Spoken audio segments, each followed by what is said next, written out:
I had to learn how to survive in a world that tried to split me.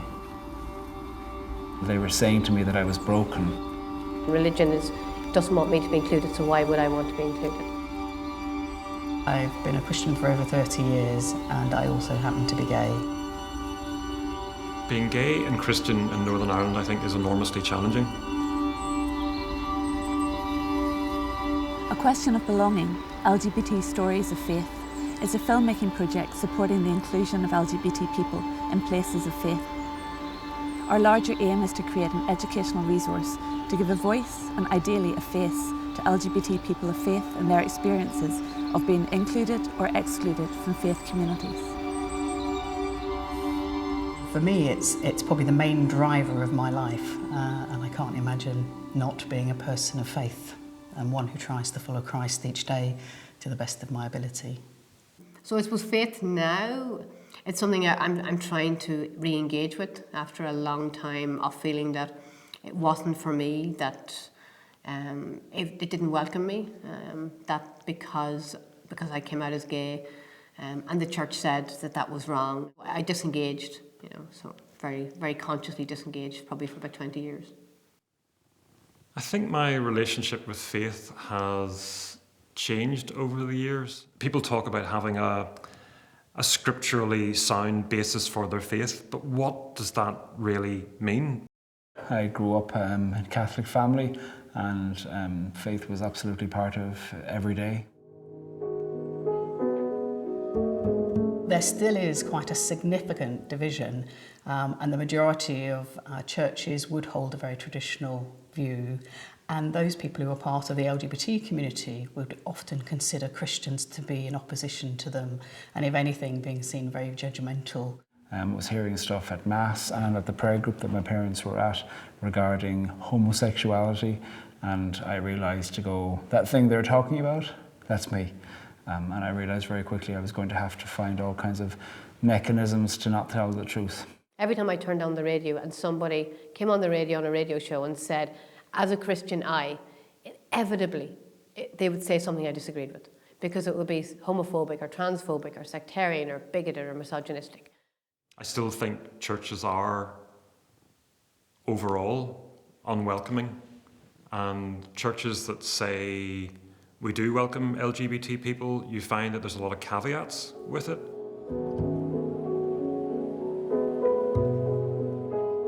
So people would say that you can't be gay and Christian or gay and Catholic, but it always seemed to me that they had a really diminutive understanding about what it meant to be gay. For me, it was seeing the harm that we seem to be doing to people, where people seem to feel an awful lot of guilt about who they were, that people were denying any sense of feelings, had to live quite isolated lives, often were self-harming. There was a significant amount of suicide ideation. And I think for me that just began to challenge me. Is this right, the way we're asking people to live these lives that are not natural for them, or for me?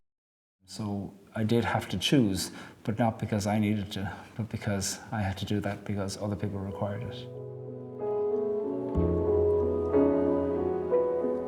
I've been on an interesting journey in relation to LGBT issues within the church and within my faith. I've been very challenged by having a lot of gay friends who have felt that they needed to choose between being gay or being Christian, and that's been absolutely heartbreaking. The theological journey for me has been about looking at the Bible differently in relation to a whole host of issues, and recognising that cherry-picking particular verses and using those to oppress or limit is not good theology.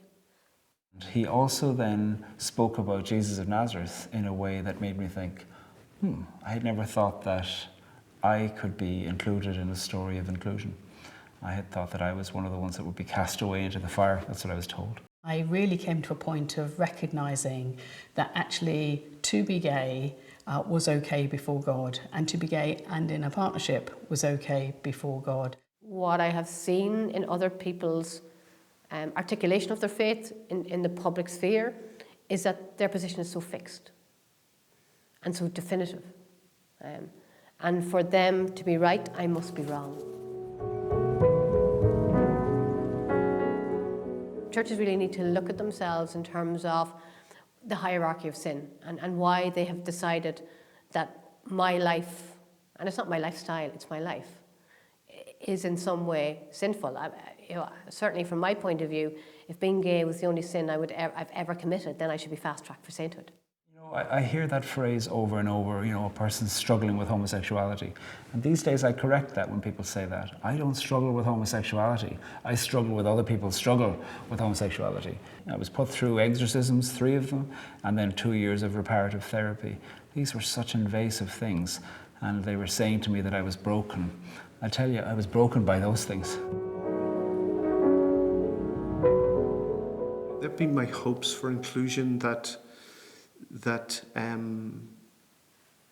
for everyone's sake, but particularly for the LGBT community, that we all get beyond the point where they have to make an argument for who they are.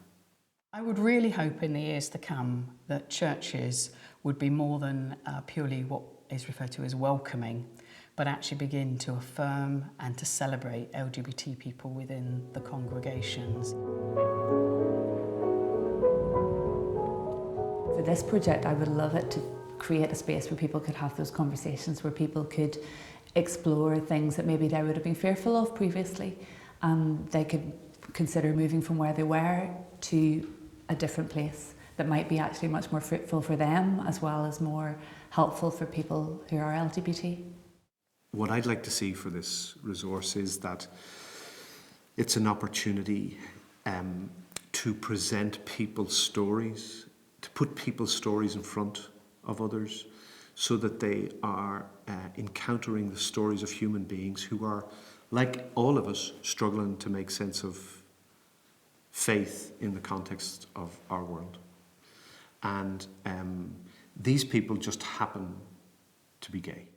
I would love this resource to be a way in which people who don't know any openly gay Christians would see the face and hear the voice and the reality of the lived experience of people who are both Christian, who stumble every day to follow Christ like everybody else does, and yet at the same time identify as gay people. I think the important thing about a resource like this is that a lot of people who have opinions on LGBT people have opinions based on stereotypes and imaginary people. So I think a resource like this will allow those voices, particularly directly in a faith context as opposed to a rights context, to be heard.